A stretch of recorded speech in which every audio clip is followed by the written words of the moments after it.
Number 1.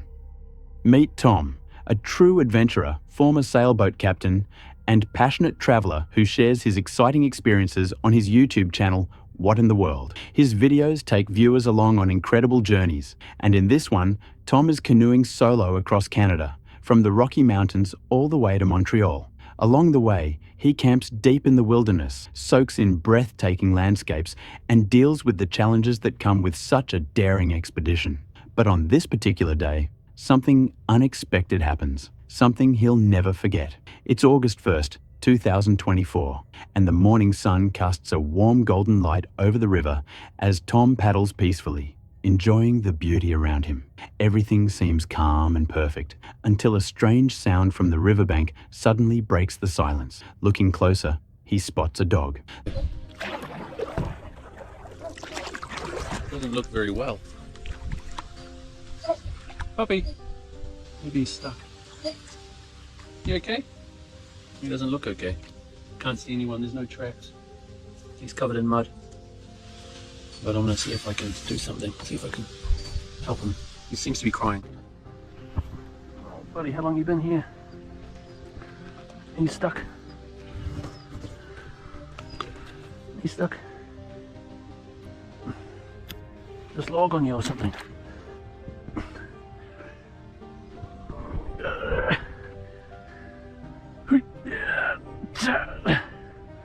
Okay, the log's not on you anymore.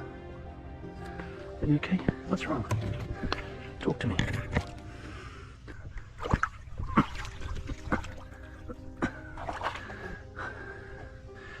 You okay, buddy? Can we keep going?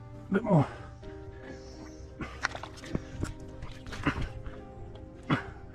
The poor animal looks weak, covered in mud, and clearly in distress. With no sign of any people nearby, Tom knows he has to step in and help. The dog seems like it's been stuck there for a long time, barely able to move. Determined not to leave it behind, Tom carefully approaches and gently lifts the exhausted animal out of the mud. He carries it to his canoe, hoping to find a safe spot where it can rest and maybe even reunite with its owners. Progress.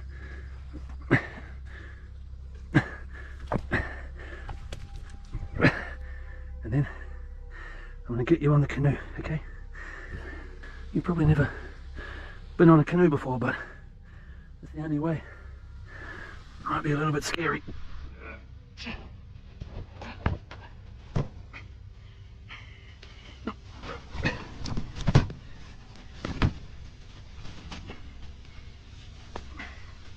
It's okay. Lie down. And I was clean as well. As Tom paddles along, he remembers passing a house near the river earlier.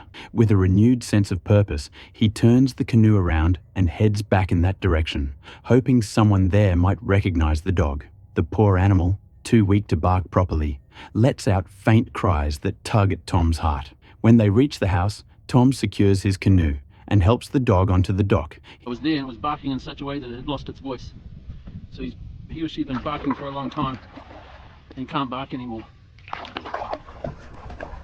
So there's a dock here in front of me and there's a house just up from it. So this is only about 200 meters from where the dog was stuck. So I hope this is your home. Okay, buddy, you ready? You ready to go on the dock? You want up? Good dog. Good dog.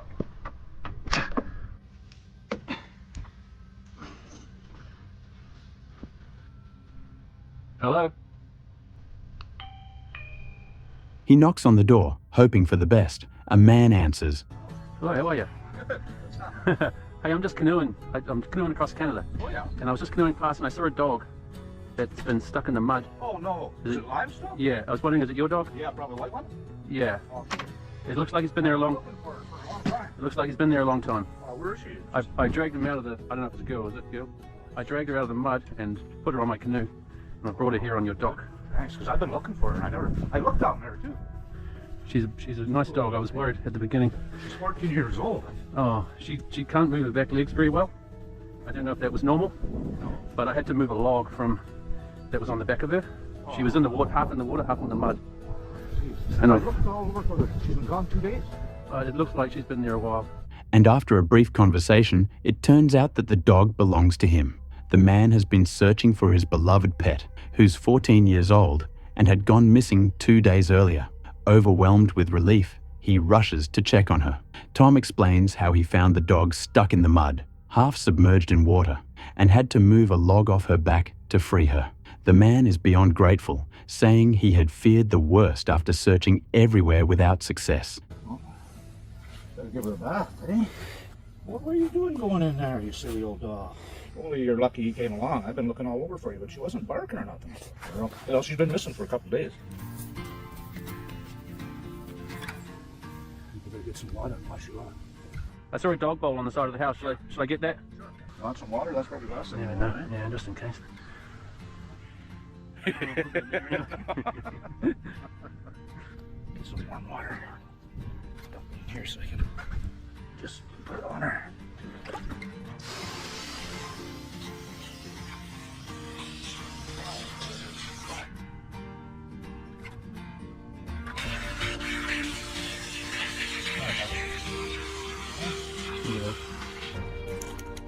Are you getting all cleaned up? All that mud? Yeah. Together, they carefully carry the dog inside to get her warm, clean, and fed. Grateful for Tom's kindness, the family invites him to stay for lunch and offers him a place to rest for the night.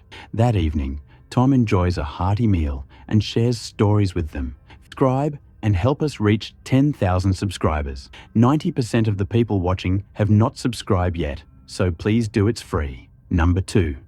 Jed is an adventurer with a passion for exploring the unknown. His latest adventure took him deep into Daniel Boone National Forest, where he set out to find abandoned mines hidden within the dense wilderness. See what I mean? So that's the K&T Railroad Bridge. Okay, let's check it out. Better than walking the road. Hopefully there is a bridge though. We'll see.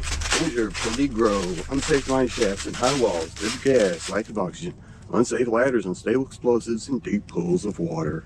Stay out, stay alive. No entree. Pro deja, sous vide. Fascinating. I did not know these trails were here. Oh look, there's another one. With a gate. They're shining light in anyway. At first, everything felt normal as he walked along the quiet trails, but that calm wouldn't last for long. His first stop was an old mine entrance, and things immediately started to feel eerie. A rusty warning sign listed all the dangers inside: unsafe mine shafts, toxic gases, unstable explosives, and deep water. It was clear that this place was off limits, but Jed's curiosity drove him to take a closer look. As he approached the mine, he noticed it was gated off to prevent anyone from going inside. Good grief, y'all. Yeah, I'm missing a real good one. Look at that. I don't think these are like very old at all. That's a pretty high coal seam too. And it's dry.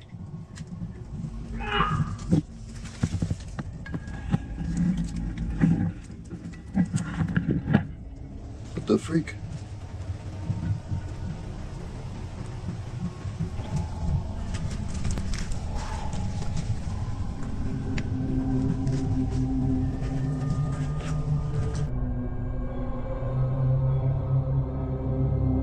Still, he couldn't resist shining his flashlight past the bars, hoping to catch a glimpse of what was hidden in the darkness. That's when it happened. A loud, echoing shout came from deep within the mine.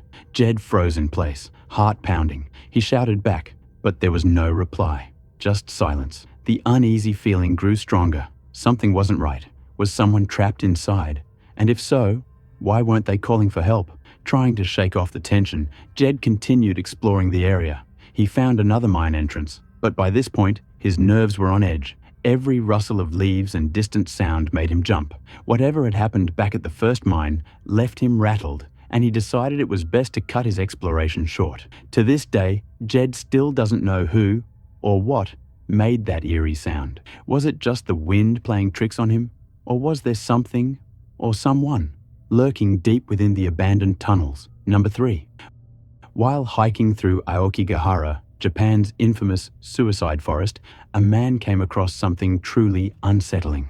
Spray painted on a wooden structure was a chilling message that read, "Why don't you try to save me?" Aokigahara already has a dark and tragic reputation, known as a place where many go to end their lives. But this cryptic message added an even more disturbing layer to the eerie surroundings. The haunting words quickly gained attention online after the man shared the discovery on Reddit, sparking a flood of theories. Was it a genuine plea for help left by someone in distress? Or was it a staged message meant to scare visitors?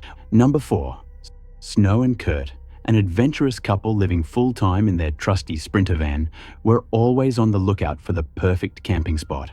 In 2021, they set their sights on traveling to Central America, hoping to escape their usual routine and discover new experiences. But things weren't quite as easy as they had imagined. With ongoing restrictions and closures, many campsites were either off-limits or had curfews, forcing them to drive for hours each night searching for a safe spot. Just when they were about to give up, they stumbled upon a stunning location, a campsite perched above a rushing waterfall. As the sun dipped below the horizon, though, their peaceful day took a terrifying turn. Trying to maneuver their van on the narrow, uneven road proved harder than expected, and tensions quickly rose as they struggled to figure out the next move. Need to pull forward and back out, right? I gotta look at it, honey. Okay, you want the umbrella? Oh, river. You gotta get out of here. Okay, okay. Forward or backward? Well, I don't know what to do. I know you don't. I mean, I can't see. I understand. Would we better go just pulling up in there, right in here? No, help me, don't. Okay, Yeah, I'm just I trying don't need suggestions, I need help. You gotta look in the mirrors.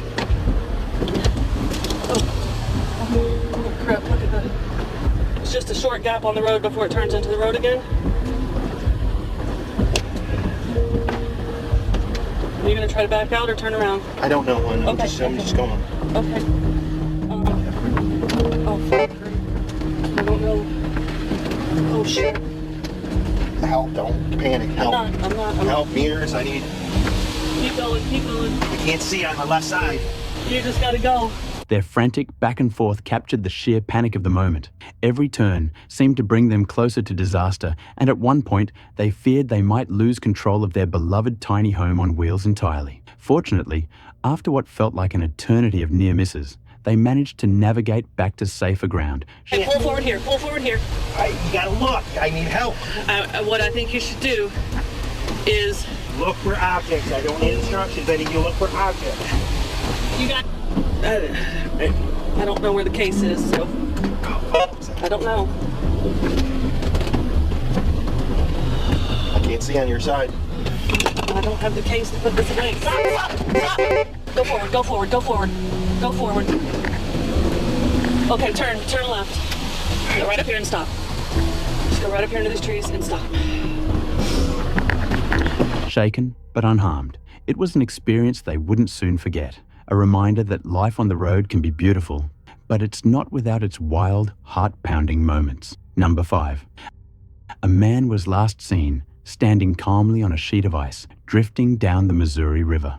The Missouri State Highway Patrol reported that he appeared surprisingly composed as he floated downstream, showing no signs of panic or distress. Welcome to Washington, Missouri.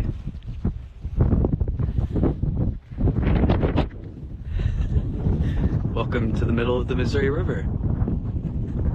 Man was Aaron Dwenny, a husband and father of 2, who even recorded a brief video during his strange journey. He was later spotted floating past Washington, Missouri, where this unsettling footage was captured. Officials reported that Aaron had planned to meet family members near Hinley Bend at 3:30 p.m. on December 27, 2022.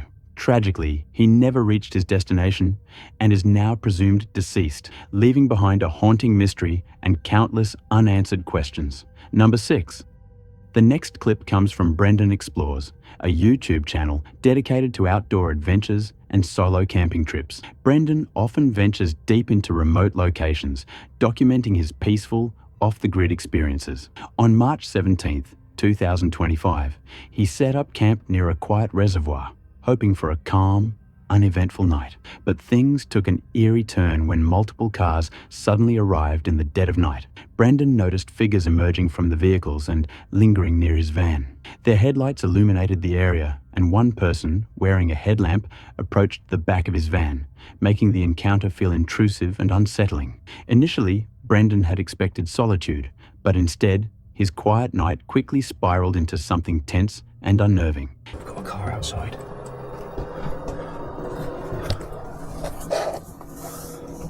Just parked up looking at us, and somebody is coming towards the van with a head torch on. Someone's at the back of the van.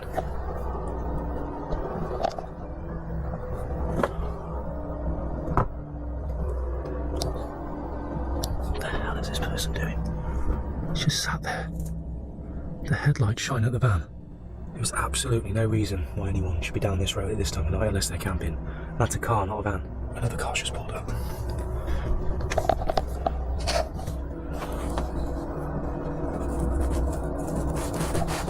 A couple of blokes just stood around. What the hell are they doing? As more vehicles pull up, strangers stand around, their presence unexplained.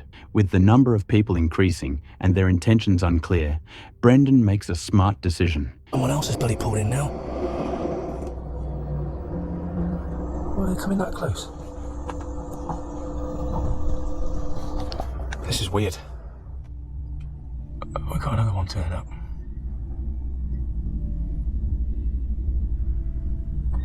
What the hell?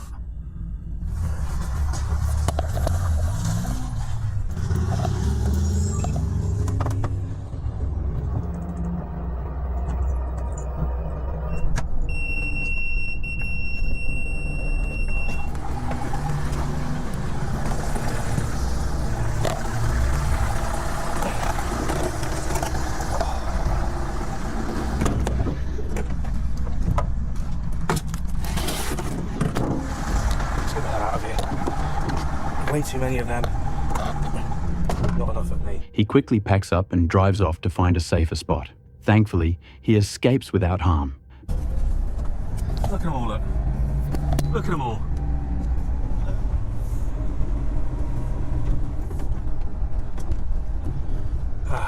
What's this here? This looks like what I saw on Park tonight. But the mystery remains. What were all those people doing out there, in the middle of nowhere, at that hour? Was it just a harmless late-night gathering, or could it have been something far more sinister? Number 7. Tobias had spent nearly 8 years exploring abandoned places, uncovering forgotten history and eerie ruins. But on the night of October 29th, 2017, he and his friend Connor ventured into something far more unsettling. They had planned a simple visit to a deserted house not far from Tobias's home, a spot that seemed ordinary compared to their usual expeditions. Yet, from the moment they walked inside, things felt off. The air was thick, and an uncomfortable silence hung over the place. Dust coated everything in sight, and furniture sat overturned as though someone had left abruptly. But the house didn't seem recently disturbed, until the sound of footsteps shattered the quiet. Im Keller des Hauses angekommen. Ich muss sagen, hier ist ganz schön viel Interieur noch.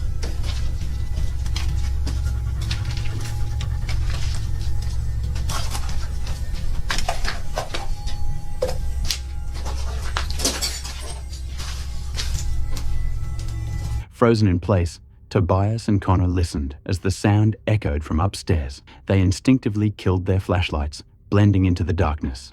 Aus Potsdam, wegen muss irgendwie alles abgehört.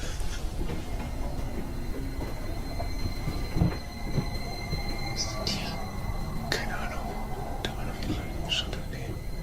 Das war, glaube ich, nicht von dir. Nicht aus.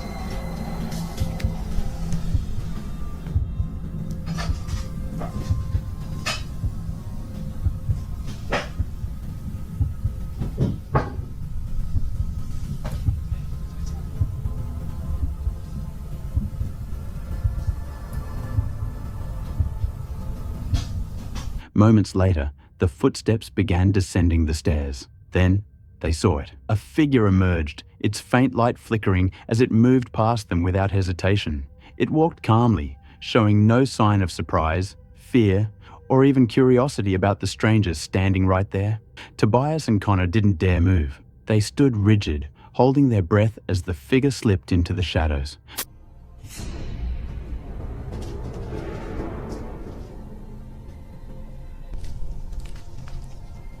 Ist erst mal rausgegangen.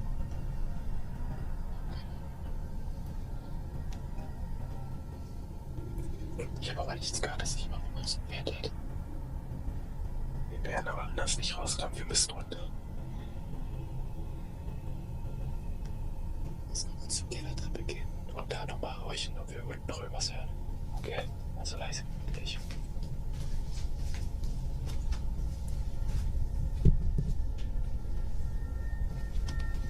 Not waiting to see what might happen next, they quietly retreated. The cold night air hit them as they reached the outside, but the encounter left them shaken. What disturbed them most wasn't the figure itself. It was how calm it had been. It had noticed them. There was no doubt. But it didn't react. No questions, no fear, nothing. And to this day, neither Tobias nor Connor knows who, or what, was in that house with them that night. Number 8.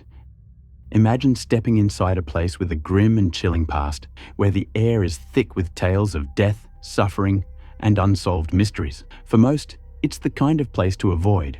But for Joe and Elliot, fearless explorers behind the YouTube channel Ghost Theory, it was the perfect setting for their next paranormal investigation.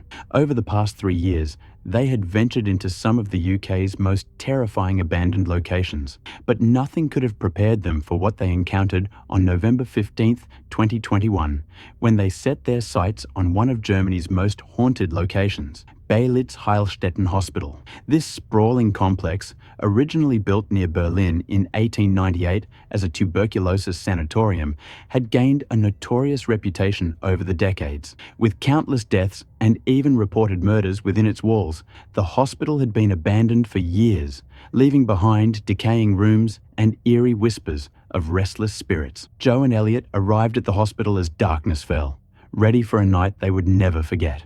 The unsettling feeling hit them the moment they stepped inside.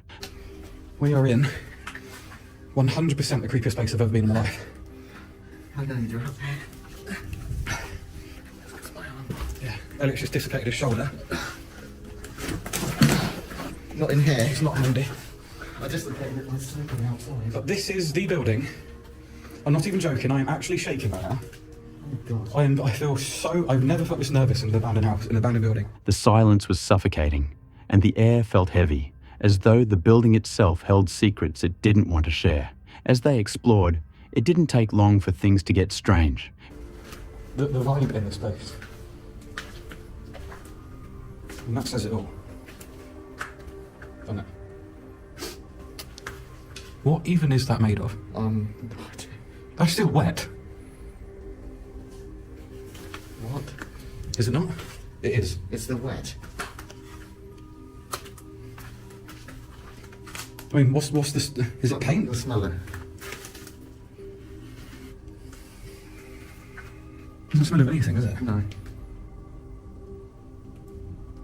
Within minutes, they stumbled across a chilling sight, a message scrawled in what looked like fresh blood. The word "help" stood out against the decaying walls, sending shivers down their spines. Determined to press on, the duo continued their investigation, but the atmosphere only grew more oppressive. Oh, for fuck's sake. What? I swear that wasn't there a second. What does that leave? That says leave. It does, yeah. It's still dripping. What's it? What is it? A few steps later, they found another message. This time, the word "leave" also appearing to be written in blood. Though unnerved, they tried to stay calm, but faint noises soon began to echo through the hospital's shadowy halls. There's somebody. What was that? You just heard that. Yeah, a knock right behind me. Yep.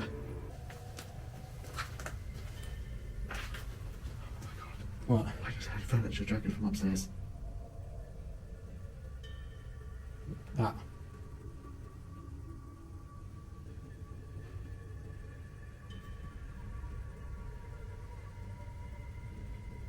Is it wind?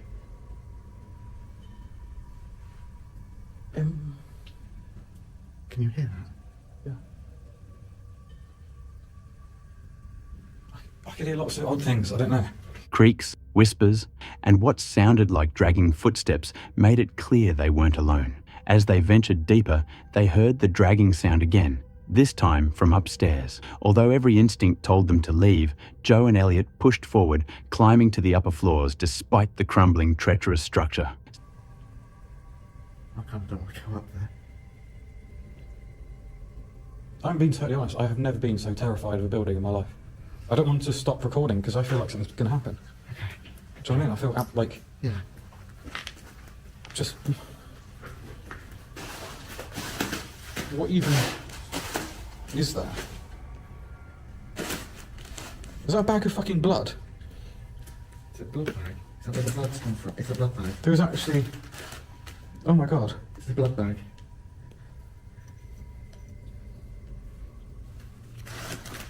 You can sort of see inside it and there's red coming out of it. Yeah. What on earth? Film in your kneecaps. Suddenly, they discovered something even more disturbing, a bag that appeared to be leaking blood. The sight left them rattled, but instead of retreating, they continued their search for answers. The tension reached a breaking point when a loud bang echoed through the upper floors, as though something, or someone, was making its presence known. Hold on. It's just weird seeing shadows and stuff. I think it was just my light. Alright, let's go. Shit on my absolute head. What was that? Not a shit, not a clue. Was that someone coming through?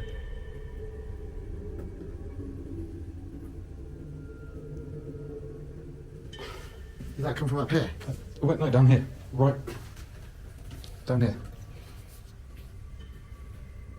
Heart pounding, the pair cautiously moved to investigate, only to find themselves standing on dangerous ground. With gaping holes in the floor and the sense that they were being watched, they decided it was too risky to stay upstairs and headed back down. As they explored the lower levels, they tried to make contact with any lingering spirits.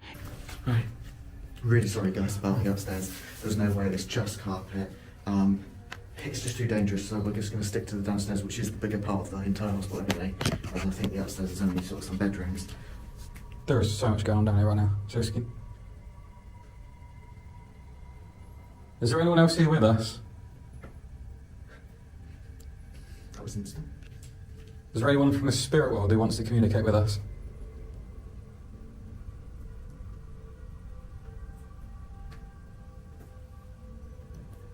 I swear to God, there's someone around that corner. Hello? At first, nothing happened, just an eerie silence and the occasional drip of water echoing through the halls. Then, without warning, a door suddenly fell from its hinges, crashing loudly to the ground as though an invisible force had shoved it. There is a lot of loud dripping. There's also a lot of fireworks going off because it's fireworks night. Yeah, that's not helping. But there are still noises coming from down here. It's like, we're sort of like chilled out a bit as well, so, you know. But where should we go next? This is the main corridor, which is... See, I keep thinking I hear noises over there. Is there anybody here? Can you please just make a sound? Oh my shit on my what the hell?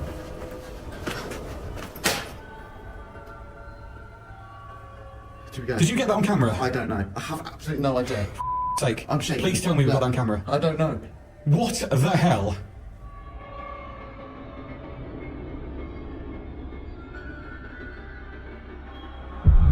Frozen in fear, Joe and Elliot stared at the fallen door, struggling to comprehend what had just happened. There had been no wind, no draft, nothing that could have caused the door to fall. It was as if something unseen was trying to send them a message. At that moment, they knew they had experienced enough. Shaken and overwhelmed, they decided it was time to leave. As they exited the hospital and drove back to their hotel, they reflected on what they had just witnessed. Were the eerie sounds and terrifying events the work of spirits? Or was there something else lurking in the hospital's decaying halls? The mystery remains. We're going. Okay, we're just going to leave out of respect then. Yeah. I think we just caught some crazy-ass evidence. I've never seen that in my life. I think we've just caught enough there to to completely conclude this entire investigation. But one thing is certain. That night at Belitz-Heilstätten left Joe and Elliot with an encounter they'll never forget. Number 9.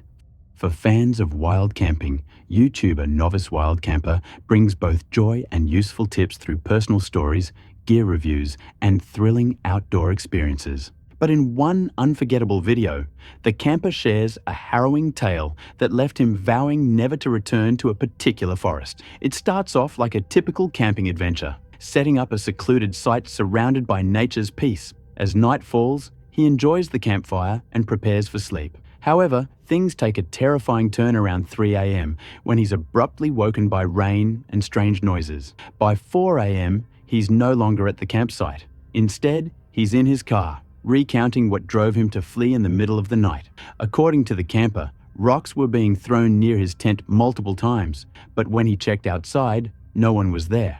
Then, a large tree branch snapped and crashed onto the top of his tent, seemingly without warning or cause. That was the breaking point. Back at camp, everything's as it was, apart from my water bottle, which is crushed on the floor, which is a bit weird. This is seriously the weirdest forest I've ever camped in.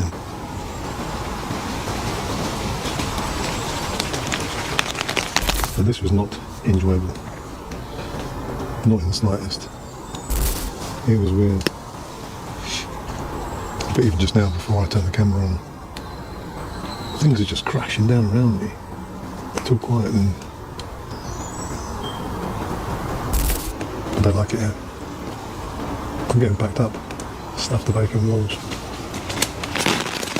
He packed up and raced to his car, waiting anxiously for sunrise. At dawn, he cautiously returns to check the campsite, finding everything intact except for his water bottle. The entrance to go in there is just there.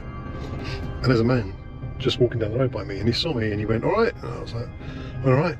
And he went, "You been camping in the woods?" I said, "Yeah, it's just a little hammock camp." And he said, "You're brave."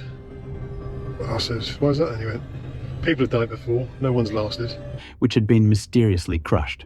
As he records, strange noises continue in the forest, deepening his unease. Before leaving, he encounters a man at the forest entrance who ominously remarks, "You're brave. People have camped there before, but no one lasts." When asked why, the man simply laughs and walks away, leaving the camper even more shaken.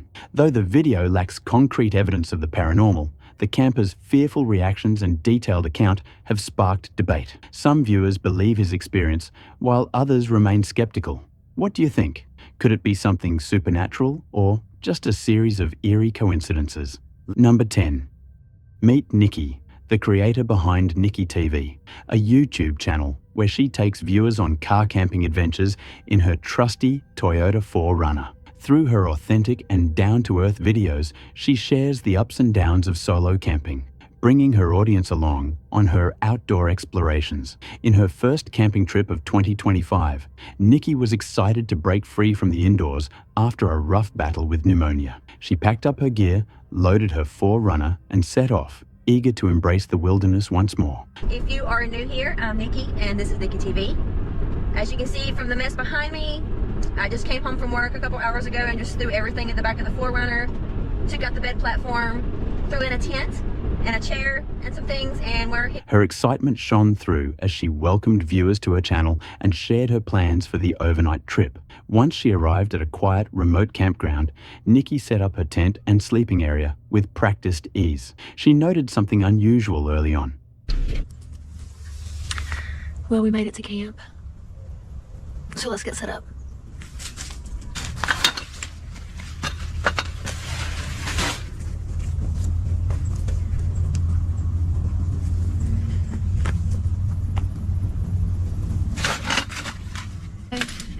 It never ceases to amaze me whenever I go camping in the winter. I'm expecting to really not see many people, but when I get to my spot, I'm like in shock at how many people's winter camping. 2 picnic tables side by side at her site, and told viewers to keep that in mind for later. The calm atmosphere was short-lived. While setting up camp, Nikki was approached by another camper who made friendly conversation about camping gadgets. They exchanged a few words before parting ways. Later in the afternoon, however, things took an uncomfortable turn. At all, but I do start my van every once in a while. Like, I didn't set up my tent because it's pretty wet, obviously. Yeah. So if I bother you, just let me know. You're fine, because if I get too cold, I'm hopping my butt right in the back of that 4Runner. Okay. And if you hear me talking, I promise I'm not talking to myself, I'm talking to a GoPro. Well, I talk to myself. Well, I mean, I'm basically talking to myself. I still want you to think. Just as long as you know if you hear me out, and especially if I got my headphones on, Yeah. and I'm talking, if I said it, I'm sorry. Oh, no, you're totally fine. When a group of men and teenage boys arrived at the campsite, claiming they had booked both Nikki's site and the one next to it.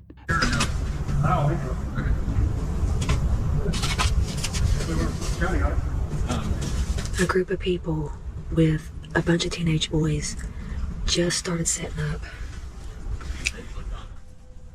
I'll tell you what, people are just rude anymore. I had to take everything out of my tent and put it back into the 4Runner because these men showed up with 4 different vehicles. The men insisted there had been a mix-up. With the ranger station closed, verifying reservations wasn't possible. Nikki pointed out that her name was clearly displayed on the post as proof she had booked the spot. First they told me that they had booked this site and the site beside of me, and that there must have been some misunderstanding, but the problem is that the office is now closed. So I looked at him and I was like, well, you know, I've already been here for a couple hours. My name's on the post. Cook, because they put little tags on the post at each campsite, and they put the dates that you're going to be arriving and the date that you're going to be leaving. So my name is on the tag that's on the campsite post, and it says that I'll be coming in today and leaving tomorrow. So, you know, I looked at him and said, well, I booked the site. It was available. The website allowed me to book the site. If the site was taken, it would have shown me that it was unavailable, and it wouldn't have allowed me to get the site. Despite this, the group, 4 vehicles, 3 men, and several rowdy teenagers set up camp uncomfortably close, just 20 feet from her tent. Nikki's unease grew. Feeling unsafe, she quickly moved her gear from the tent to the back of her 4Runner and decided to spend the night inside her car. The night passed uneventfully, but the next morning brought heavy rain. Morning, we woke up to rain, which I knew there was going to be a chance of. So looks like we're going to be packing up in the rain, which is okay. I didn't bring my raincoat or my poncho, but it'll be okay. I'm gonna go for a hike and then come back and have my coffee and breakfast right here instead of stopping at a rest stop. I kind of feel like that would be a better option than having to stop somewhere else when I'm already here. And as you can see, there's nobody here. Maybe 1 or 2 cars. And I left my walking sticks in the 4Runner. Just slide right off of there into the water. I hope not. Nikki packed up her campsite in the rain and ventured out for a hike along the icy trails before heading home. As she walked the quiet trails, she reflected on the unsettling experience from the night before. Was the group's insistence on camping so close to her really just due to a reservation mix-up, or was something more sinister at play? Nikki was left wondering, but she was relieved her cautious instincts had kept her safe. Camping can be full of surprises, and while many people fear supernatural encounters, sometimes it's fellow humans who pose the greatest risk in the wilderness. Thanks to her quick thinking, Nikki avoided what could have been a dangerous situation.